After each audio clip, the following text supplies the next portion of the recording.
Welcome student. आज हम new countdown 7 second edition का चैप्टर नंबर 13 एक्सरसाइज 13A उसका क्वेश्चन नंबर हम 5 कर रहे हैं। Construct the following angles. ये एंगल्स दिए गए हैं 60, 90, 135, 150, 165 एंड 120। और आज का हमारा टॉपिक भी यही है, हाउ टू कंस्ट्रक्ट एंगल्स। तो आइए हम स्टार्ट करते हैं। सबसे पहले हम एंगल बनाएंगे 60 का। इसके लिए एक स्ट्रेट लाइन लेते हैं, फिर सूटेबल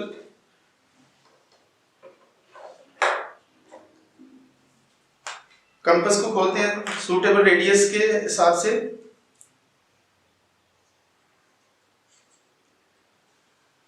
तो अभी सबसे पहले हम एक स्ट्रेट लाइन लेंगे,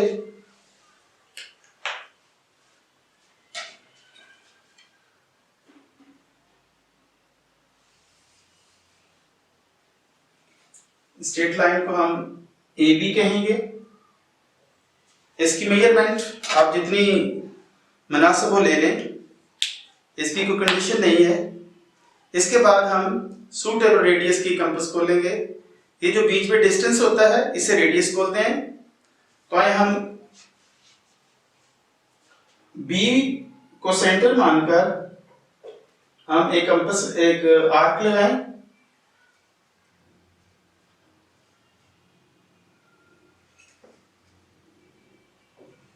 कंपास हमारी उतनी ही खुली रहेगी। तो हम यहां से जहां से आर्क हमारी पहले आर्क शुरू हुई थी, एक और आर्क छोटी सी लगाएंगे। तो ये जो पॉइंट है ये हमारा 60 के एंगल का है।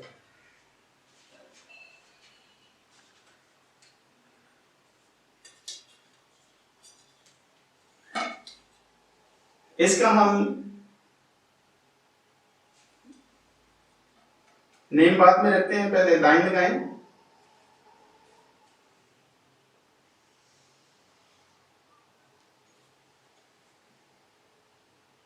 ये C पॉइंट है, इसे हम D पॉइंट कह सकते हैं, इसे हम E पॉइंट कह सकते हैं। तो ये जो एंगल बना है ये हमारा 60 का एंगल है।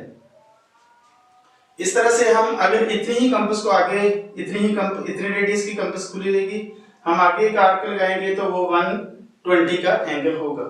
तो आइए हम इसके कंस्ट्रक्शन स्टेप्स जो हैं उनको समझते हैं। इसके स्टेप्स ऑफ कंस्ट्रक्शंस इस तरह से हैं।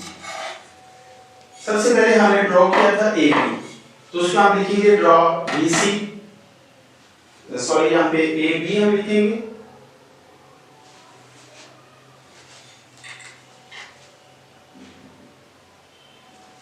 ड्रॉ AB को हमने ड्रॉ किया था विद B एज सेंटर। इसको हमने सेंटर मानकर एक आर्क लगाई थी with B as a center and with a suitable radius। हमने जितनी कंपास खोली थी, draw an arc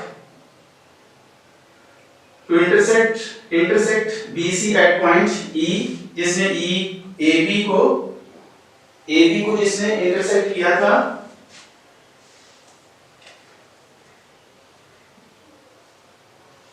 point E पर, with E as a center, draw with the same radius, draw another arc which intersect the previous arc at point D। यहाँ इसको हमने centre मानकर एक और आर्क लगाई थी जिसने पहली आर्क को पॉइंट D पर इंटरसेक्ट किया था। इसके बाद ज्वाइन D एंड B, इस D और B को हमने आपस में ज्वाइन किया और इसको एक्सटेंड किया, इसको आगे बढ़ाया हमने, extend DB to C form ABC। कि हमने उसको C तक एक्सटेंड किया, बढ़ा दिया, जिसकी वजह से हमारा एंगल ABC कंस्ट्रक्ट हो गया। तो इस तरह से angle ABC is equal to 60 is the required angle. तो ये हमारा रिक्वायर्ड एंगल था। मैं उम्मीद करता हूँ कि आपको इसकी समझ आई होगी। इसके बाद हम नेक्स्ट पार्ट करेंगे, 90 का एंगल कंस्ट्रक्ट करेंगे।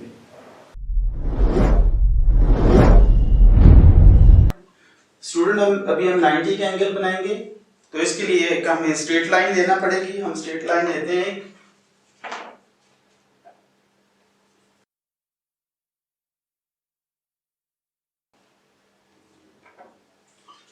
ये हमारा ए पॉइंट होगा और यहाँ पे हम एक बी पॉइंट ले लेते हैं। इस बी पॉइंट को हम सेंटर रखकर हम एक सूटेबल आर्क लगाएंगे, सूटेबल रेडियस की।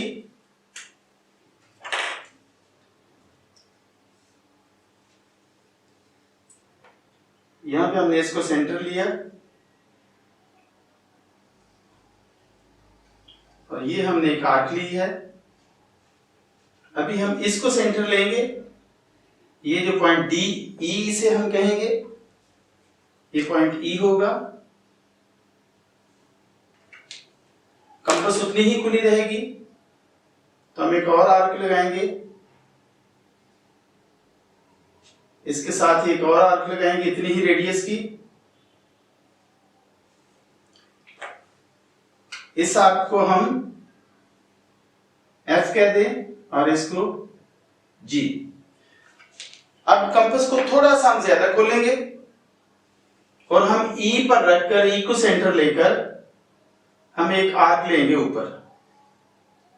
फिर जी को सेंटर लेकर हम एक और आर्क लेंगे। ये जो हमारा पॉइंट है जहां पे दोनों आर्क्स ने एक दूसरे को कट किया है, ये हमारा पॉइंट एच है। अब इसको हम मिलाएंगे, बी को मिलाएंगे एच के साथ।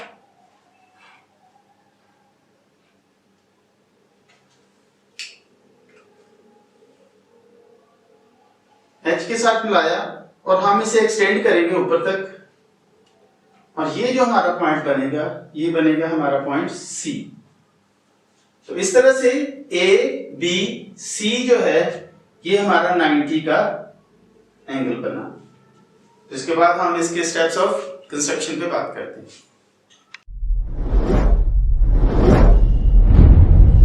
स्टेप्स ऑफ कंस्ट्रक्शन इसके हैं। सबसे पहले हमने एक लाइन सेगमेंट लगाई थी A B, draw A B. उसके बाद with B as a center and with a suitable radius, draw an arc to intersect BC at E. हमने B को सेंटर लेकर एक आर्क लगाई थी जिसने सबसे पहले AB को पॉइंट E पर इंटरसेक्ट किया था।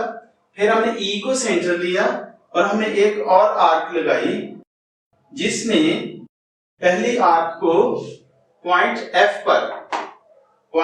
पर इंटरसेक्ट किया। इतनी ही कंपास खुली रहेगी with F as a center and with the same radius, उतनी ही कंपास खुली रहेगी। Draw an other arc to intersect the previous arc at G point.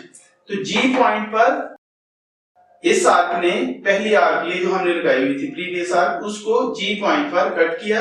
फिर हम इन दोनों आर्क को सेंटर लेकर हमने ये आर्क्स लगाई थी जिन्होंने H पॉइंट पर एक दूसरे को इंटरसेक्ट किया था। तो यही हम यहाँ पे देखते हैं। with F and G as a center and with the same radius, draw two arcs which intersect each other at point H. फिर H और B को हमने मिला दिया, join H and B। उसके बाद हमने इसको एक्सटेंड किया, आगे बढ़ाया, एक्सटेंड HB to C तक। इस तरह से जो C है उसने एक एंगल बना दिया, ए बी सी एक एंगल बन गया।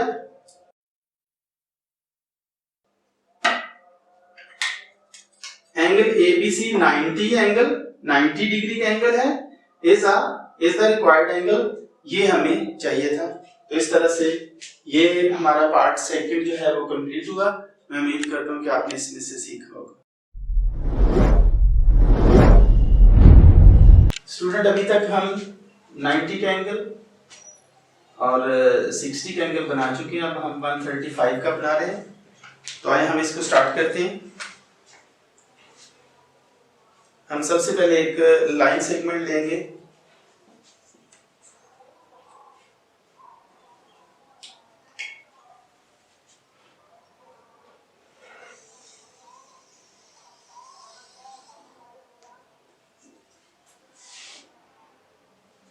ये हमारा ए पॉइंट है और ये हमारा बी पॉइंट है।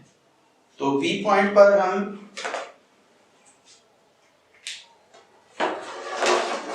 सूटेबल रेडियस की एक आर्क लगाएंगे।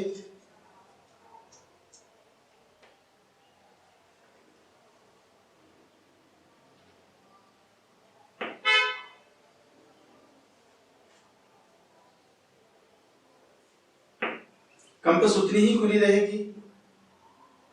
हम एक और आर्क लगाएंगे जिसने पहली आर्क को कट किया, फिर आगे इसी तरह एक सेकंड आर्क लगाएंगे। अब हमने एंगल असल में लेना है 135 का। पहले हम 90 का एंगल बनाएंगे, फिर हम 130 का बनाएंगे।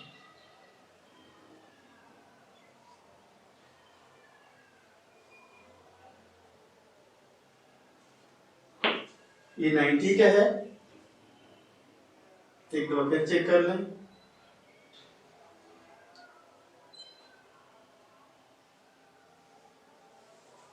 नाइन्टी का मेरे रिक्वायर्ड नहीं है, इसलिए हम इसको डॉट की शक्ल में लगाएंगे।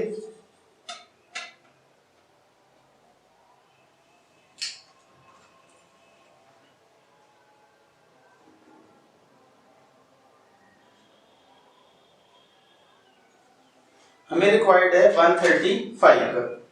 तो अब ये जो हमारा 90 का एंगल बना, 90 इस तरफ है, 90 इस तरफ है। इस तरफ तो हमारा 90 हो गया। तो हम यहां पे इसको मैं समझाता हूं।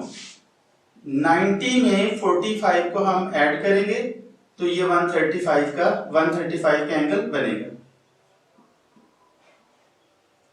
इधर से तो हमने 90 का ले लिया है और दूसरी साइड पे भी 90 का है। इसको हम हाफ करेंगे, बाइसेक्ट करेंगे, तो ये हमारे पास एंगल आएगा 135 का। एक दफा हम यहां पे रखकर एक आर्क लगाएंगे और एक दफा यहां 90 पर रखकर लगाएंगे एक आर्क।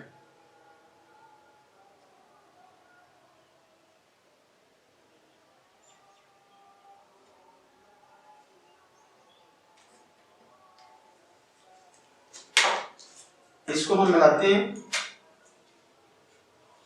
यहां पे जो हमारा पॉइंट है, ये हमारा पॉइंट H होगा। बी और H को हम मिलाएंगे और एक्सटेंड करते हुए आगे तक ले जाएंगे।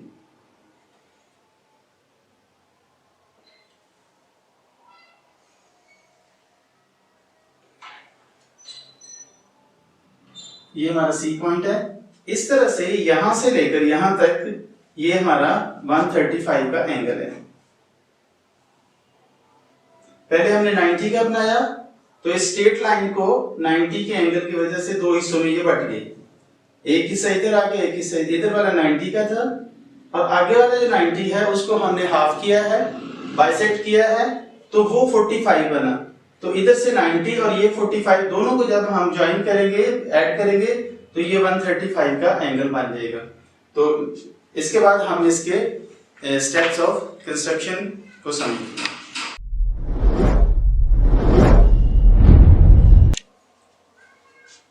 अभी हम स्टेप्स ऑफ कंस्ट्रक्शन की बात करते हैं। सबसे पहले हमने एक स्ट्रेट लाइन ली थी जिसका नाम हमने ए बी रखा था, लेकिन उसका एंड पॉइंट डी है, ए बी डी, तो इसे ए डी हम कहेंगे। Draw a perpendicular B E, ये परपेंडिकुलर हमने ड्रॉ किया था इस लाइन पर। Two right angles are formed